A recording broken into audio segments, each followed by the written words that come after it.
Pembacaan Alkitab tanggal 1 Januari tahun 2023 hari ke-1.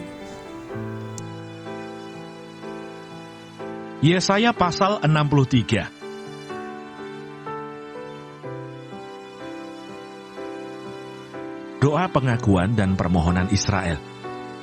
Aku hendak menyebut-nyebut perbuatan kasih setia Tuhan, perbuatan Tuhan yang masyhur, sesuai dengan segala yang dilakukan Tuhan kepada kita, dan kebajikan yang besar kepada kaum Israel, yang dilakukannya kepada mereka, sesuai dengan kasih sayangnya, dan sesuai dengan kasih setianya yang besar.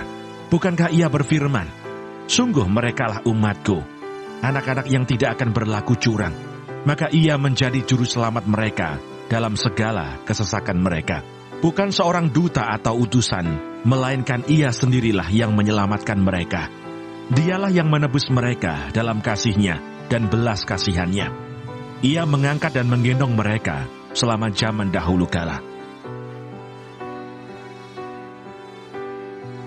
Mazmur 148.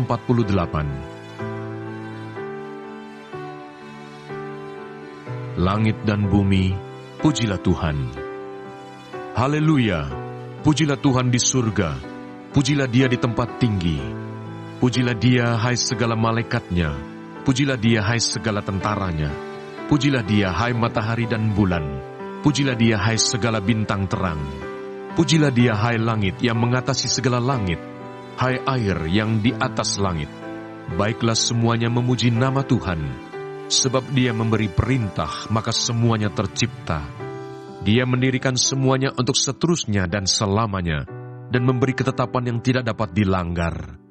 Pujilah Tuhan di bumi, hai ular-ular naga dan segenap samudra raya, hai api dan hujan es, salju dan kabut, angin badai yang melakukan firman-Nya.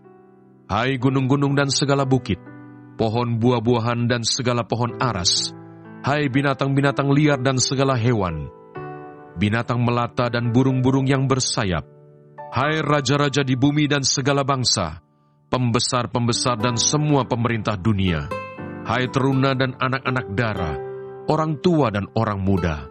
Biarlah semuanya memuji-muji Tuhan, sebab hanya namanya saja yang tinggi luhur. Keagungannya mengatasi bumi dan langit. Ia telah meninggikan tanduk umat-Nya, menjadi puji-pujian bagi semua orang yang dikasihi-Nya, bagi orang Israel, umat yang dekat padanya. Haleluya.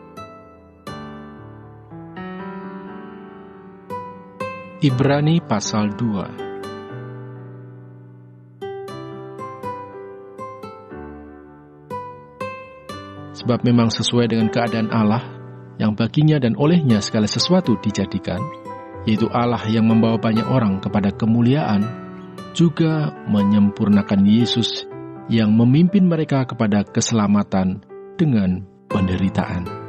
Sebab Ia yang menguduskan dan mereka yang dikuduskan, mereka semua berasal dari satu.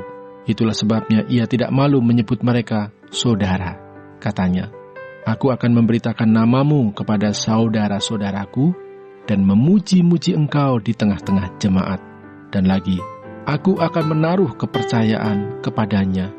Dan lagi, sesungguhnya inilah aku dan anak-anak yang telah diberikan Allah kepadaku.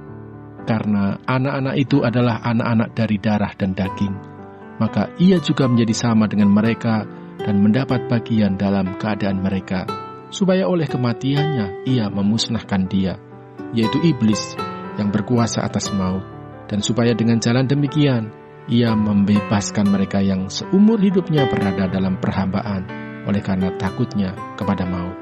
Sebab sesungguhnya bukan malaikat-malaikat yang ia kasihani, tetapi keturunan Abraham yang ia kasihani.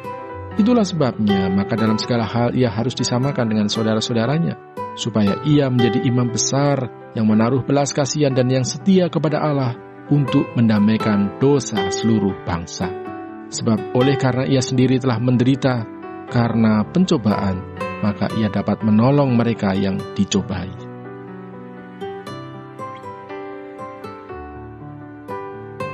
Matius pasal 2. Penyingkiran ke Mesir. Sesudah orang-orang Majus itu berangkat, nampaklah malaikat Tuhan kepada Yusuf dalam mimpi dan berkata, "Bangunlah, ambillah anak itu serta ibunya, larilah ke Mesir dan tinggallah di sana, sampai aku berfirman kepadamu, karena Herodes akan mencari anak itu untuk membunuh dia." Maka Yusuf pun bangunlah, diambilnya anak itu serta ibunya malam itu juga, lalu menyingkir ke Mesir, dan tinggal di sana hingga Herodes mati. Hal itu terjadi supaya genaplah yang difirmankan Tuhan oleh Nabi, "Dari Mesir kupanggil anakku." Pembunuhan anak-anak di Betlehem. Ketika Herodes tahu bahwa ia telah diberdayakan oleh orang-orang Majus itu, ia sangat marah. Lalu ia menyuruh membunuh semua anak di Betlehem dan sekitarnya, yaitu anak-anak yang berumur 2 tahun ke bawah, sesuai dengan waktu yang dapat diketahuinya dari orang-orang Majus itu. Dengan demikian genaplah firman yang disampaikan oleh Nabi Yeremia. Terdengarlah suara di Rama, tangis dan ratap yang amat sedih. Rahel menangisi anak-anaknya, dan ia tidak mau dihibur, sebab mereka tidak ada lagi. Kembali dari Mesir. Setelah Herodes mati, nampaklah malaikat Tuhan kepada Yusuf dalam mimpi di Mesir, katanya, "Bangunlah, ambillah anak itu serta ibunya, dan berangkatlah ke tanah Israel, karena mereka yang hendak membunuh anak itu sudah mati." Lalu Yusuf pun bangunlah, diambilnya anak itu serta ibunya, dan pergi ke tanah Israel. Tetapi setelah didengarnya bahwa Arkelaus menjadi raja di Yehuda, menggantikan Herodes ayahnya, ia takut ke sana. Karena dinasihati dalam mimpi, pergilah Yusuf ke daerah Galilea. Setibanya di sana ia pun tinggal di sebuah kota yang bernama Nazaret. Hal itu terjadi supaya genaplah firman yang disampaikan oleh nabi-nabi, bahwa ia akan disebut orang Nazaret.